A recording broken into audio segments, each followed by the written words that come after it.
반갑습니다. 아동 청소년 두뇌 개발 전문 기업 BR내 교육의 최윤리라고 합니다. 다시 한번 반갑습니다. 부모님들은 자녀를 어떻게 하면 잘 키울까 이런 것에 관심이 많으실 텐데 우리 청소년들을 위한 내 교육에 대해서 오늘 여러분과 함께 이야기를 나눠보고자 합니다.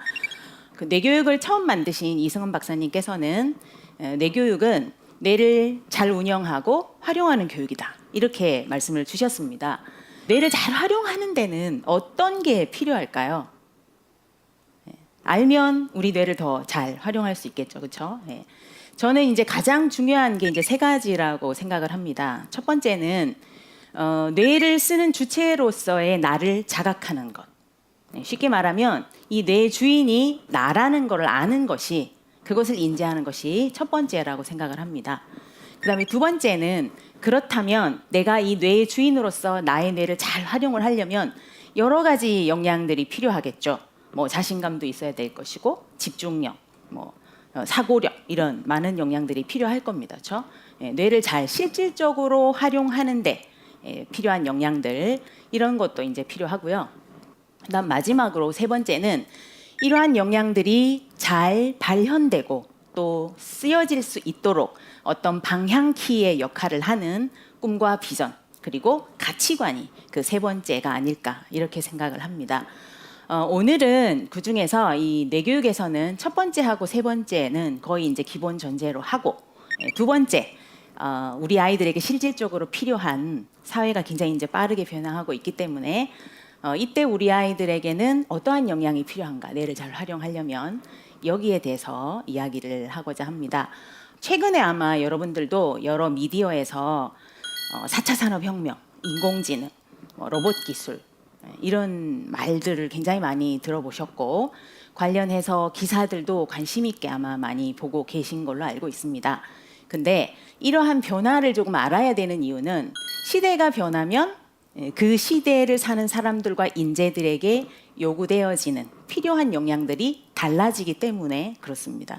그러니까 과거에 어떤 필요했던 역량이 지금은 조금 덜해지기도 하고 전혀 생각하지도 않았던 역량이 지금 더 중요해지기도 하고 하니까요. 그죠? 그러면 여기서 질문을 제가 하나 해볼까요? 혹시 어렸을 때 주산 배워보신 분 계세요? 주산. 네. 네, 좀 계시네요. 네. 저도 어렸을 때 주산을 배웠습니다. 그때는 취업을 하기 위해서 주산을 배우거나 이렇게 많이 했었습니다. 근데 최근에는 많은 자동화된 시스템들이 이거를 대체를 했기 때문에 요즘은 뭐 취업을 하려고 그걸 배우지는 않죠. 그렇죠? 그러니까 이런 것도 이제 사회 변화에 의해서 달라지는 하나의 단면이라고 볼 수 있을 것 같고요. 4차 산업혁명 이런 게 나오면서 산업 구조가 달라진다. 직업의 47%가 없어진다더라. 교육이 달라져야 한다.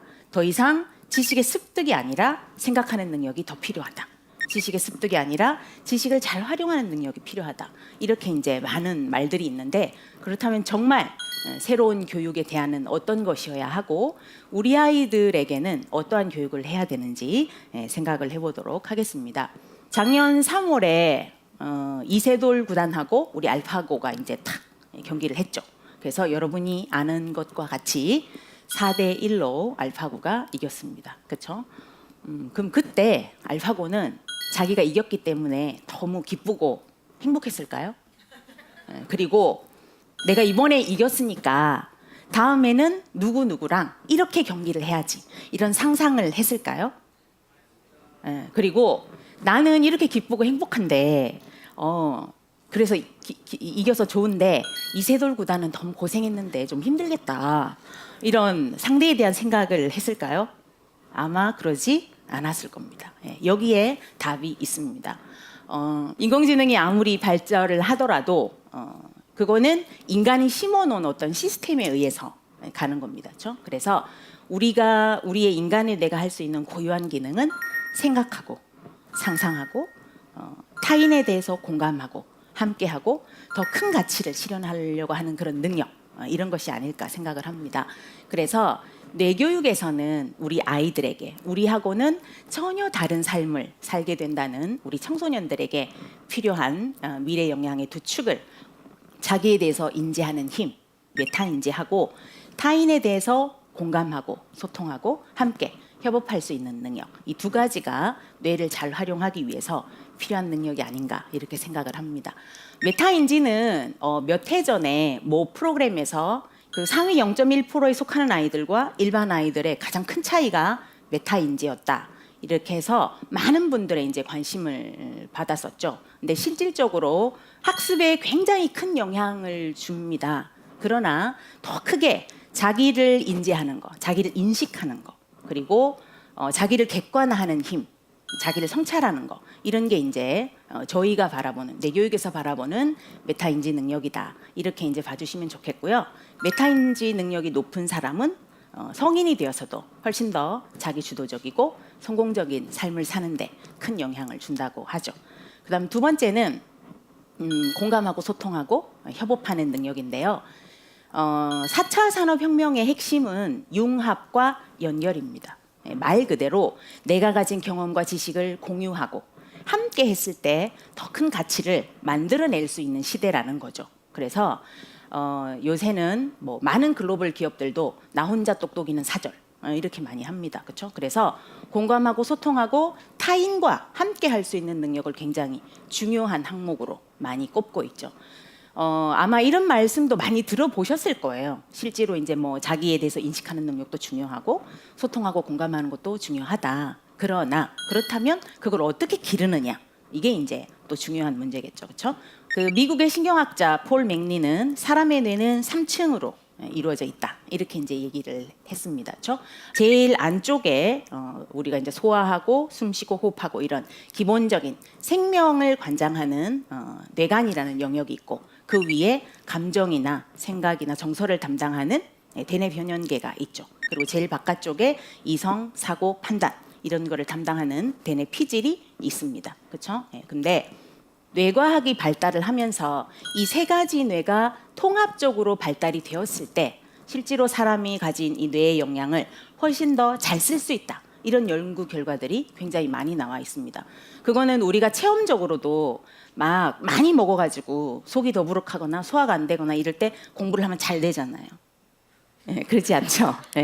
그럴 때는 이제 몸이 불편하면 마음도 힘들고, 그렇죠? 그때는 실질적으로 인지적인 것도 잘 기능을 하지 않습니다. 그래서 뇌교육에서는 기본적으로 이 신체내, 정서내, 인지내가 통합적으로 발달할 수 있도록 중요한 생각을 포인트로 잡고 있고요. 그다음에 그 대뇌 변연계에는 여러분도 잘 아시는 편도라는 기관이 있습니다. 그렇죠? 이 편도는 공포나 두려움과 같은 감정 반응을 담당하기도 하지만 다른 사람의 말이나 의도를 읽고 행동의 의미를 파악하려고 하는 이런 사회적인 활동이나 공감에도 굉장히 깊이 관여를 하고 있습니다. 그래서 다른 뇌와 조화롭게 발달이 되었을 때 그런 사회적인 활동이나 공감 활동을 훨씬 더 잘할 수 있는 거죠. 그래서 뇌교육에서는 3층 내의 통합과 함께 긍정적인 정서에서 출발을 해서 모든 프로그램을 진행을 하고 있습니다. 그다음 또 하나는 우리 뇌가 가진 굉장히 중요한 특성 중에 하나가 신경가소성이라는 거죠. 뇌가소성. 쉽게 표현하면 뇌는 훈련하면 변화한다, 이런 겁니다. 그렇죠? 그래서 이거는 1만 시간의 법칙 이런 걸로도 이제 많이 알려져 있는데, 내가 어떤 분야를 1만 시간의 이상의 연습을 하면 대가가 된다, 이런 겁니다. 그렇죠? 하루에 3시간씩이면 10년, 8시간이면 몇 년이죠? 네. 아마 여러분들이 그 정도 분야를 그만큼 시간을 투자한 것이 있을 겁니다. 그렇죠? 근데 어떤 사람은 대가가 되고 어떤 사람은 그러지 못하죠. 네. 이 신경가소성에 굉장히 중요한 역할을 하는 것이 뭐냐면 바로 의식을 주의 집중하는 것이기 때문에 그렇습니다. 그냥 반복적으로 무의식적으로 하는 것이 아니라 주의 집중을 기울여서 거기에 내가 의식을 모으고 했을 때 신경가소성이 실제로 훨씬 더 잘 일어나고 뇌가 더 잘 활용될 수 있는 그런 역량이 발현이 되는 거죠. 그래서 뇌교육에서는 아이들이 뇌체조와 에너지 느끼기를 통해서 실질적으로 자기의 몸과 느낌에 주의 집중하게 함으로써 이 집중력과 의식을 거기에 집중하는 것을 길러줍니다. 그 뉴욕 대학교에 있는 신경과학 연구소에서 실제로 이제 이 메타 인지 능력이 높은 자기 인식 능력이 높은 사람을 뇌 구조를 측정을 했습니다. 그랬더니 전두엽의 부피가 회백질의 부피가 훨씬 더 컸습니다. fMRI, 즉 기능적 자기공명 영상으로 학생들의 뇌를 3차원 영상으로 촬영했습니다. 그리고 학생들의 국어, 영어, 수학 점수를 컴퓨터에 입력했습니다. 성적과 뇌 구조는 어떤 관계가 있을까? 전교 1등은 뇌도 특별한 걸까? 보름 뒤 결과가 나왔습니다. 파란색으로 나타나는 부분이 성적과 상관관계가 높은 영역입니다. 가장 눈에 띄는 곳은 이마 바로 뒤에 있는 전두엽이었습니다. 전두엽의 피질의 어떤 두께, 전체적인 볼륨하고 학교 성적이 상당히 연관성이 있는 그런 실험 결과를 얻었습니다. 성적이 높은 학생일수록 전두엽 앞부분의 회백질이 두껍게 나타났습니다. 회백질이 두껍다는 건 그만큼 신경세포가 많아 그 영역이 활성화돼 있다는 뜻입니다. 그래서 이러한 뇌 구조의 실질적으로 변화를 일으키는 주의 집중을 할 수 있는 굉장히 중요한 방법 중에 하나가 뭐가 있느냐? 바로 명상입니다. 그래서 뇌교육에서는 뇌체조, 호흡, 명상 이거를 중요한 기본 컨텐츠로 사용을 하고 있고요. 실제로 뇌교육의 대표적인 명상인 뇌파진동 명상도 뇌의 구조에 긍정적인 변화를 일으킨다. 이런 연구 결과가 이미 나와 있습니다. 그렇죠? 네, 요렇게. 그래서 명상을 하면 뭐 뇌 구조가 변화한다는 연구들은 이미 유수의 많은 기관들에서 발표가 되고 있습니다. 네, 이제 정리를 하도록 하겠습니다. 사회는 계속 변화를 하고 있습니다. 그렇죠? 네, 그래서 이렇게 변화하는 사회에서는 전체를 좀 더 넓은 안목에서 보려고 하는 시야가 필요하고요. 그리고 거기에 적응하려고 하는 끊임없는 스스로의 내부 동기가 필요합니다. 근데 그 내부 동기의 핵심이 뭐냐? 바로 나는 누구이고 나는 무엇을 원하고 내 삶의 목적은 무엇인가 하는 자기 인식에 대한 항목이죠. 네, 그래서 인간의 뇌가 아무리 기계가 발달을 하더라도 그런 기술이 대체할 수 없는 우리의 인간이 뇌만이 가진 고유의 어떠한 기능, 사고하고 상상하고 성찰하는 그리고 타인에 대해서 공감하고 함께 더 큰 가치를 실현하고자 하는 이런 능력은 바로 우리의 뇌가 가진 고유의 기능이기 때문에 그래서 이것을 발현시켜주는 뇌교육이야말로 앞으로 우리 아이들에게 필요한 교육의 대안이 아닌가 이렇게 생각을 합니다. 네. 그래서 저는 뇌교육을 이렇게 정의를 내리면서 마무리를 하고자 합니다. 뇌교육은 자기의 가치를 발견하고 그 가치를 실질적으로 현실에서 실현하는 교육이 바로 뇌교육이다. 이렇게 생각을 합니다. 여기 계신 많은 분들도 그리고 또 댁에 계신 자녀분들도 뇌교육을 통해서 스스로 잠재되어 있는 자신의 가치를 발견하고 또 실현하는 그런 시간들이 되시기를 바랍니다. 감사합니다.